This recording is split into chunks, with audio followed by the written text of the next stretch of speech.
स्वामी विवेकानंद ऐसे महान इंसान थे जिनके विचारों ने हर किसी को प्रभावित किया है।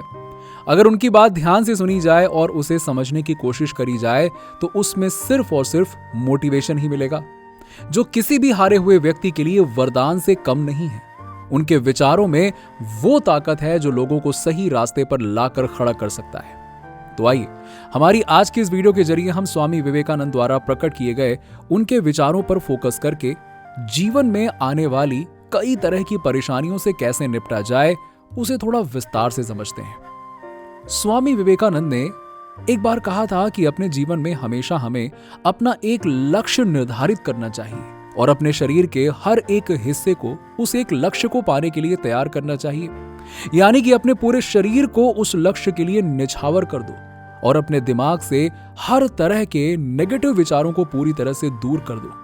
स्वामी विवेकानंद अक्सर कहा करते थे कि अगर जीवन में सफल होना है तो इस मूल मंत्र को कभी ना भूलो। आप में से कई सारे लोग मोटिवेशन के तौर पर एपीजे अब्दुल कलाम को याद करते होंगे, लेकिन क्या आप जानते हैं कि APJ Abdul Kalam, Nikola Tesla और लाल बहादुर शास्त्री जैसे महान लोगों के लिए भी विवेकानंद एक प्रेरणा स्रोत थे। ऐसा ही एक वाक्य स्वामी विवेकानंद के साथ हुआ जब वो नदी के पास खड़े थे और उन्हें एक नदी पार करनी थी।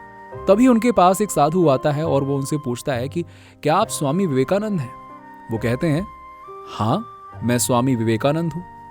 तभी वो साधु कहता है कि आप इतने महान हो और आपको सब इतना मानते हैं, लेकिन आप फिर भी नदी पार नहीं कर पा रहे हो, क्या बात है? रुको, मैं आपको नदी पार करके दिखाता हूं। जिसके बाद वो साधु चलकर नदी पार कर देता है और लौट कर स्वामी विवेकानंद जी के पास आकर कहता है कि देखा, मैं इतना विद्वान हूं, इतना ताकतवर हूं, लेकिन फिर भी मुझे कोई नहीं जानता।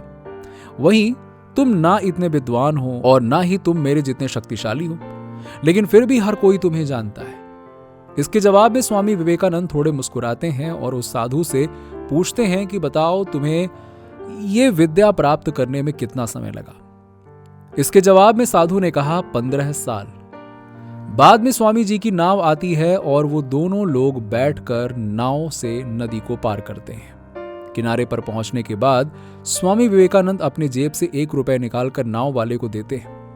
यानी कि इन दोनों का किराया 50-50 पैसे हुआ था। स्वामी जी ने साधु से कहा कि नदी को पार करने में तो 50 पैसे लगते हैं और इस काम को सीखने के लिए तुमने अपने जीवन के 15 साल बर्बाद कर दिए। तुमने अगर 15 साल समाज की भलाई के लिए निकाले होते तो शायद दुनिया तुम्हें भी जानती, लेकिन तुमने ये नहीं किया, लेकिन मैंने ये किया, इसीलिए दुनिया मुझे जानती है। स्वामी जी ने कहा कि तुम्हारे जैसे ही कई ऐसे लोग होते हैं जो इस तरह की चीजों में अपना सालों साल लगा देते हैं, यानी कि वो अपना समय पूरी तरह से बर्बाद कर रहे होते हैं और उन्हें लगता है कि वो कुछ नई चीज सीख रहे हैं, लेकिन दरअसल वो एक तरह के डेल्यूजन में होते हैं और वो खुद को धोखा दे रहे होते हैं।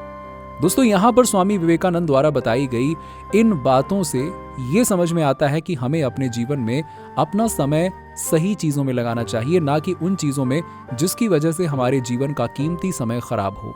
टाइम से बढ़कर जीवन में कुछ भी नहीं है, इसीलिए अगर हम अपना टाइम बर्बाद करेंगे तो साथ में हमारा जीवन बर्बाद होगा। उठो, जागो और तब तक हार न मानो जब तक तुम्हारा लक्ष्य पूरा ना हो जाए। ये वो बातें हैं जो स्वामी विवेकानंद अपने जीवन में अक्सर कहा करते थे, जो काफी हद तक सही भी है। हमें अपने जीवन में अपने लक्ष्य को पूरा करने के लिए जान लगा देनी चाहिए और तब तक हार नहीं माननी चाहिए जब तक हम अपने लक्ष्यों को पूरा न कर लें। अक्सर देखा गया है कि हम कुछ समय के बाद थक हार कर अपने आप को पीछे कर लेते हैं, क्योंकि हमें कोई उम्मीद नजर नहीं आती है, लेकिन हमारी यही सबसे बड़ी गलती होती है, क्योंकि एक ना एक दिन हमें अपनी कड़ी मेहनत का फल जरूर मिलता है। इस तरह की सिचुएशन में कई लोग ऐसे होते हैं जो खुद को कमजोर समझने लगते हैं, लेकिन वही उनकी सबसे बड़ी भूल होती है, क्योंकि स्वामी विवेकानंद की अगर माने तो वो अक्सर ये कहा करते थे कि खुद को कमजोर समझना सबसे बड़ा पाप होता है। कोई भी इंसान कमजोर नहीं होता, बल्कि वो कमजोर अपनी सोच से होता है। उसकी यही सोच होती है जो उसे अपनी लाइफ में पीछे धकेलने का काम करती है। स्वामी जी पढ़ाई लिखाई को लेकर भी एक अलग ही सोच रखते थे। उनका कहना था कि जब मैं पढ़ने बैठता हूं तब मैं फैक्ट्स को याद करने में ज्यादा फोकस नहीं करता, बल्कि मेरा ज्यादा फोकस ध्यान लगाने में होता है। उनका मानना है कि अगर हम संपूर्ण तरीके से ध्यान लगाएंगे तो इससे हमारी बुद्धि और भी ज्यादा तेज होगी और हम और भी ज्यादा फोकस कर पाते हैं। एक बार जब ध्यान लगा लिया तब जो कुछ भी मैं पढ़ूंगा मुझे याद करने में उसे आसानी मिलेगी।